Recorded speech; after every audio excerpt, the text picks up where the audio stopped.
Hi students, welcome to Bhaskar's biology. Okay students, చాలా మంది videos అయితే చూస్తున్నారు కానీ లైక్ చేయట్లేదు, అదేవిధంగా మనం సబ్స్క్రైబ్ చేయట్లేదు. సో చాలా మంది సబ్స్క్రైబ్ చేయకుండా కూడా చాలా మంది చూస్తున్నారు. సో మ్యాక్సిమం చూసిన ప్రతి ఒక్కరు వీడియో వస్తే కంపల్సరీ లైక్ చేయండి, అదే మీ ఫ్రెండ్స్ కూడా షేర్ చేయండి. సో ఛానల్ కూడా మీరు సబ్స్క్రైబ్ చేసుకోండి. సో ఎందుకంటే మీరు ఎక్కువ మంది సబ్స్క్రైబ్ చేసుకుంటే నాకు కూడా కొద్దిగా మోటివేషన్గా ఉంటుంది, నేను కూడా ఎక్కువ వీడియోస్ చేయగలుగుతాను. అయితే ఇక్కడ నుంచి మనకి ఏంటంటే ఈ botany zoology intermediate point of లో ప్రతి చాప్టర్ సంబంధించిన ఇంపార్టెంట్ క్వశ్చన్స్ లిస్ట్ ఏంటంది మనం చూద్దాం. అయితే ఫస్ట్ ఈ వీడియోలో మనం అంటే ఈ సీనియర్ బాటనీ పాయింట్ ఆఫ్ ఉన్నటువంటి ఈ ఫస్ట్ చాప్టర్ ఉన్నటువంటి మోస్ట్ ఇంపార్టెంట్ క్వశ్చన్స్ లిస్ట్ ఇక్కడ నేను ఇవ్వడం జరిగింది. అయితే లిస్ట్ లో ఫస్ట్ ఏ క్వశ్చన్ చదవాలి, తర్వాత ఇంపార్టెన్స్ దేనికి ఇవ్వాలనేది వరుసగా చూద్దాం. ఏ క్వశ్చన్స్ చదవాలనేది కూడా నేను ఎక్స్ప్లెయిన్ చేయడం జరుగుతుంది. సో వీడికి ఎక్కడ స్కిప్ చేయకుండా లాస్ట్ చూడండి, నచ్చితే లైక్ చేయండి, ఫ్రెండ్స్ కూడా షేర్ చేయండి. ఓకే చూద్దాం. ఫస్ట్ ఆఫ్ ఆల్ ఈ సీనియర్ ఇంటర్మీడియట్ పాయింట్ ఆఫ్ లో ఇంపార్టెంట్ క్వశ్చన్స్ లో ఫస్ట్ ట్రాన్స్పోర్ట్ ఇన్ ప్లాంట్స్ ఉంటుంది, మొక్కల్లో రవాణా. ఈ మొక్కల్లో రవాణాకి సంబంధించినటువంటి క్వశ్చన్స్ అయితే ఇంపార్టెంట్ క్వశ్చన్ అయితే మనం 6 క్వశ్చన్స్ ఇక్కడ రాయడం జరిగింది. 6 క్వశ్చన్స్ లో కూడా మోస్ట్ ఇంపార్టెంట్ క్వశ్చన్ ఏంటంటే ఇక్కడ చూడండి, మీరు ఖచ్చితంగా ఫస్ట్ చదవాల్సిన క్వశ్చన్ ఏంటంటే 4th క్వశ్చన్ మనకి transpiration is a necessary evil explain, బాష్పోత్సేకం ఆవశ్యకమైన అనర్థం వివరించండి. ఈ క్వశ్చన్ ఉంటుంది. అయితే ఈ ట్రాన్స్పిరేషన్ అనేది ఏంటంటే ఈ వాటర్ అనేది వేపర్ ఫామ్ లో లాస్ అవడం మనం ట్రాన్స్పిరేషన్ అంటాము. సో ఇది మనకి అవసరమే, కానీ మరి ఇది ఎక్కువ జరిగితే అది అనర్థాన్ని కూడా అంటే మనకి ఈవెల్ కూడా అవుతుందని చెప్పి ఇక్కడ అంటే ఈ క్వశ్చన్ పాయింట్ ఆఫ్ లో అడ్వాంటేజెస్ ఉంటాయి, ట్రాన్స్పిరేషన్ పాయింట్ ఆఫ్ లో డిసడ్వాంటేజెస్ ఉంటాయి. అంటే ఉపయోగాలు ఉంటాయి, దీనివల్ల నష్టాలు కూడా రెండు ఉంటాయి. సో రెండు రాయడం వల్ల మనకి ఏంటంటే ఇది అవసరమే, కానీ మరీ ఎక్కువగా జరగడం వల్ల దీనివల్ల అనర్థం కూడా ఉంటుందని చెప్పి నేను ఎక్స్ప్లెయిన్ చేయడం జరుగుతుంది ఈ క్వశ్చన్. సో ఈ క్వశ్చన్ మీరు ఫస్ట్ ప్రయారిటీ ఇవ్వండి. సో ఫస్ట్ ఈ క్వశ్చన్ చదవండి. నెక్స్ట్ సెకండ్ ప్రయారిటీ ఇవ్వాల్సిన క్వశ్చన్ ఏంటంటే ఇక్కడ చూడండి, థర్డ్ ఇక్కడ రాసిన నేను how does ascent of sap in tall trees, ఎత్తైన వృక్షాల్లో ద్రవ్యోద్గమం ఎలా జరుగుతుంది.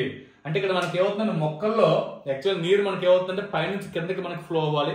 సో మొక్కల్లో ఎటువంటి ఆర్గాన్ అంటే ఎటువంటి అవయవం లేనప్పటికీ కూడా కింద నుంచి పైకి వాటర్ అనేది వెళ్ళడం జరుగుతుంది. సో ఎటువంటి ఫర్ ఎగ్జాంపుల్ ఏదైనా వాటర్ కింద నుంచి మన పైకి డే టైం దేనికైనా పంపించాలంటే మోటార్ యూజ్ చేయాలి.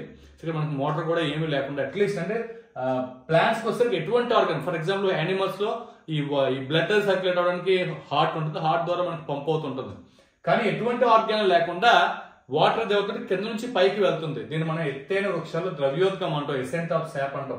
సో దీనికి ఏవేవి హెల్ప్ చేస్తున్నాయి అంటే ఇలా కింద ఉన్నటువంటి water so tip of the plant ఏదైతే ట్రీ ఉందో అంటే ట్రీ తాలూకు చివరి వరకు ఏ విధంగా అంటే యాంటీ గ్రావిటేషనల్ ఫోర్స్ అంటే బాష్పోత్సేకానికి మనకి వ్యతిరేకంగా పైకి వెళ్తుంది. సో దీనికి ఏవేవి హెల్ప్ చేస్తాయి అనేది ఈ క్వశ్చన్ ఉంటుంది. ఇది కూడా చాలా ఇంపార్టెంట్ క్వశ్చన్. సో ఈ రెండు మీరు ఫస్ట్ చదవండి. తర్వాత మోస్ట్ ఇంపార్టెంట్ అంటే ఇక్కడ చూడండి, define and explain water potential. నీటి శాఖం నిర్వచించండి, వివరించండి. నీటి శాఖం గురించి water potential. So water potential మనకి అయితే సొల్యూట్ పొటెన్షియల్ ఉంటుంది, ప్రెజర్ పొటెన్షియల్ ఉంటుంది. సో ఇది మన ద్రావిత శాఖము, పీడన శాఖము ఉంటాయి, నీటి శాఖము. సో ఈ మూడు అంటే నీటి శాఖం గురించి చెప్పాలి, ద్రావిత శాఖం గురించి చెప్పాలి, అలాగే మనకి పీడన శాఖం అంటే మనకి water potential, solute potential, pressure potential. So ఈ మూడింటి గురించి అయితే మనకి చెప్పాల్సి ఉంటుంది. సో ఇది కూడా ఇంపార్టెంట్ క్వశ్చన్. దీని తర్వాత మనకి ఏంటంటే ఇక్కడ చూడండి, what is meant by plasmolysis, how is it useful to us అంటే మన డైలీ లైఫ్ లో మనకి ఏ విధంగా యూజ్ అవుతుంది. ప్లాస్మోలైసిస్ అంటే ఏంటి? సో ప్లాస్మోలైసిస్ అంటే వాటర్ అనేది మనకి ఏమవుతుంది అంటే సెల్స్ లోపల నుంచి బయటికి రావడం జరుగుతుంది. సో సెల్ లో ఉన్నటువంటి వాటర్ ఏ విధంగా బయటికి రావడం జరుగుతుంది. సో ఇది మనకి దేనికి యూజ్ అవుతుంది మన డైలీ లైఫ్ లో అంటే కణద్రవ్య సంకోచం అంటే ఏంటి అంటే కణంలో నీరంతా బయటికి రావడం అవుతుందంటే కణం అంతా కూడా దగ్గరికి అయిపోతుంది. సో అంటే కణకవచం నుంచి కణద్రవ్యం అనేది కణకవచం నుంచి కణతోషం దగ్గరికి అవుతుంటుంది. సో ఇది ఎలా జరుగుతుంది అంటే ఇక్కడ మనకి హైపర్టానిక్ సొల్యూషన్ అంటే ఏంటనేది మనకి ఇక్కడ రాయాల్సి ఉంటుంది. హైపర్టానిక్ సొల్యూషన్ లో ప్లాంట్ సెల్ ఉంచినప్పుడు ఏం జరుగుతుంది అంటే ఇక్కడ ఇంపార్టెంట్. సో మనకి పికిల్స్ అయి తయారు చేయడానికి వాటి కూడా దీనికి ఎక్కువ యూజ్ చేస్తుంటారు. సో మనకు ఊరగాయలు అవి పెట్టేటప్పుడు ఈ టెక్నిక్ ని ఎక్కువ యూజ్ చేస్తుంటారు. సో అది ఇక్కడ మీకు రాయాల్సి ఉంటుంది. దీని తర్వాత ఇక్కడ చూడండి, 5th క్వశ్చన్ ఇచ్చాను, transpiration and photosynthesis A compromise explain. So ఇక్కడ మనకి ఫోటోస్ జరగాలంటే ట్రాన్స్పిరేషన్ జరగాలి, ఎందుకంటే వాటర్ అంటే వ్యాపర్ అయిపోతే మాత్రమే అవుతుంది, కింద నుంచి మళ్ళీ ఫ్రెష్ వాటర్ రావడం జరుగుతుంది. కాబట్టి ఇక్కడ మనకి ట్రాన్స్పిరేషన్ జరగాలి, ట్రాన్స్పిరేషన్ జరిగితేనే ఫోటోన్ జరుగుతుంది. సో ఫోటోన్ జరిగితేనే ప్లాంట్ సర్వే అవుతుంది. కాబట్టి అప్పుడు మనకి ఏమవుతుంది, ఫోటోన్ జరిగితేనే మళ్ళీ ట్రాన్స్పిరేషన్ జరిగే ఛాన్స్. ఈ రెండు వాదన కూడా కాంప్రమైజ్ గా ఉంటుంది.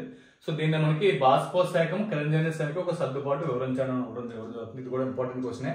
సో దీని తర్వాత నెక్స్ట్ 6th వస్తుంది, explain the structure and mechanism of opening and closing of stomata. అంటే పత్రరంధ్రాల నిర్మాణం ఏ విధంగా ఉంటుంది, పత్రంలో తెరుచుకునే మూసుకునేటువంటి యాంత్రికాన్ని వివరించండి. సో ఇది కూడా ఇంపార్టెంట్ క్వశ్చన్. అంటే మనకి డే టైము ఓపెన్ అయినప్పుడు ఏ విధంగా ఉంటుంది, నైట్ టైం క్లోజ్ అయినప్పుడు ఏ విధంగా ఉంటుంది.